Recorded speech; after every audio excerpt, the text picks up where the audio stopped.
Do you realize that we're at the age of digital burnout? And you're probably wondering, what is digital burnout? Digital burnout is when you are constantly checking your emails.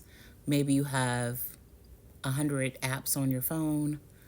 It is when you are checking your social media platforms and you start to feel a certain type of way about what you're seeing. What comes with checking all that information is sometimes frustration, comparison.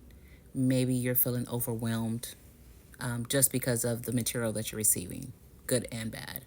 In the time that we live in 2025, most everything that we have is related to something digitally.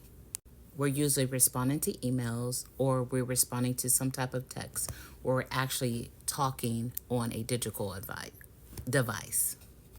Most people are juggling multiple apps on their phones. Why? Because it's convenient. Even though it's convenient, a lot of times it takes a toll on our mental health. It can change our state of mind, whether it's mentally or emotionally.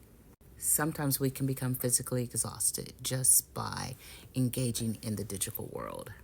We won't even talk about screen time and how long someone actually is entertaining themselves with a device in front of them. Granted, this could be that you actually are doing this for your social life. This could be your work life. The effects of actually staying online can lead to endless stress and sometimes we all know fatigue. Sometimes you have the feeling of being drained. Sometimes you're unfocused. You can't stay focused to do something that you need to get done. You may even feel anxious and not even equivalent that to being on your screen time. What happens is sometimes that we compare ourselves to things that are going on in the social world. And so then we start to feel like we have to stay relevant, or we have to stay in competition, or we start to do the comparison thing to other people that are doing other things in the social media world.